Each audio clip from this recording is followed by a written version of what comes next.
Welcome to the Sports Post Podcast. This is Jaggy for March 31st, 2021, folks. What I have behind me is Stephen A. Smith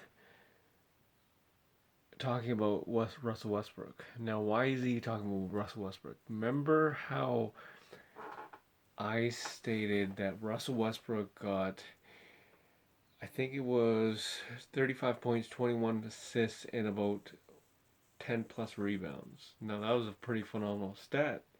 However, one man thought it was a really good stat, but he pounced on Russell Westbrook and mentioned the fact that he didn't win championships.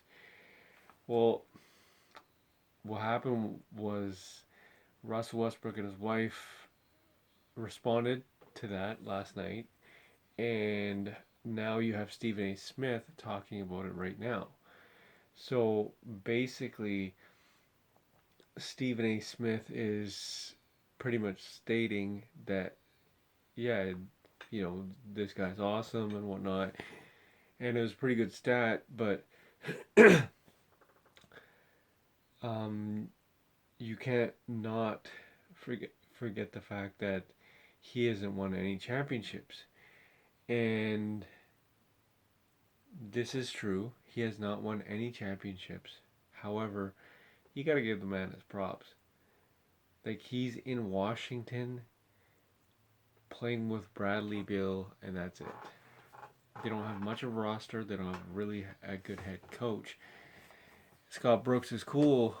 He was back in 2010, but this is 2021, and he hasn't really done much. So it's not a very good, according to me, in my opinion. Stephen A. Smith is really defending himself, saying that he hasn't won championships. But at the end of the day, you gotta give the man his props. He got 21 assists. Like, what more do you want from this guy? I know what you're saying. He played with KD. He played with Victor Oladipo, Steven Adams. The list goes on. James Harden, and he couldn't get the job done. I get that, but it was just a stat. It was 21 assists, 35 points. Give the man his prop for one night. It's just, for me, I I thought that it was cool that he got that, but according to Stephen A. Smith, I guess it wasn't. So yeah, basically he's talking about that. In the next segment, he's talking about the Kevin Durant thing, where Kevin Durant went on to Twitter to defend himself against Michael Rappaport. And I thought that was pretty lame because Kevin Durant's supposed to be this iconic figure, supposed to be like the best player on the planet, as he states he is. And numbers don't lie. He's a scoring machine, and he was MVP. But like, you're resorting to this level, and it's homophobic homophobic slurs in a negative connotation. And I saw your apology, Kevin Durant. I saw that his apology.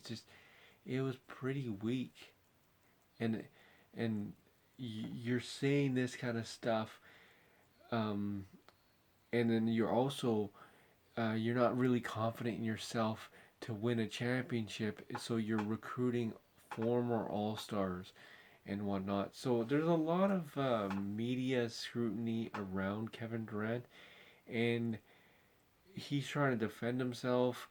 And I get the fact that he's trying to win championship, but damn, like, he is a complete villain now.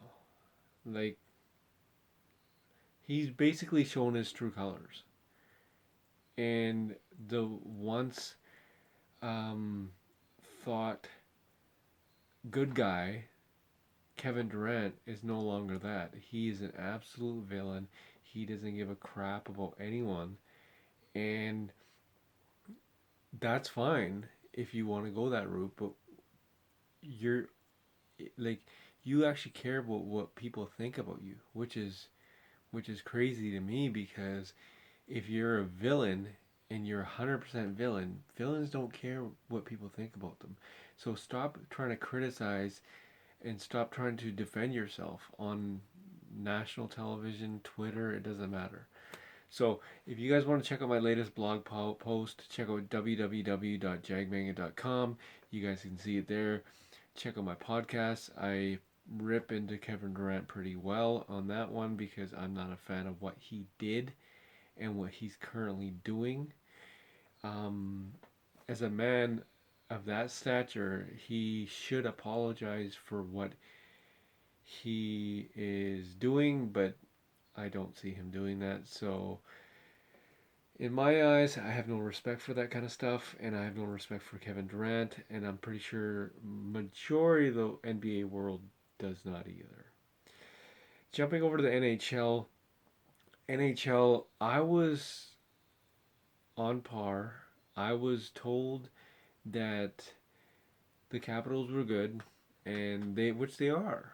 And all of a sudden, I told you guys that Capitals were gonna win against the Rangers, and guess what? The complete opposite. Rangers came back from 2-1 deficit to win 5-2.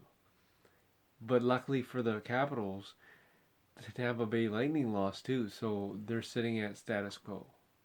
So that's that. Um, Sabres, we're going to talk about those guys because I don't know what's going on with the Buffalo Sabres. They're most likely going to get the number one pick again because, quite frankly, they are not good at all.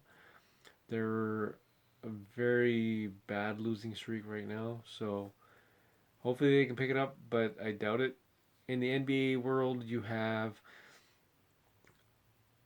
the Indiana Pacers, TJ Warren. Unfortunately, he's out, but they are facing off with Miami. Now, why is this an important game? Because Miami is eighth spot, I believe eighth spot, and they're facing Indiana, and Indiana is outside looking in.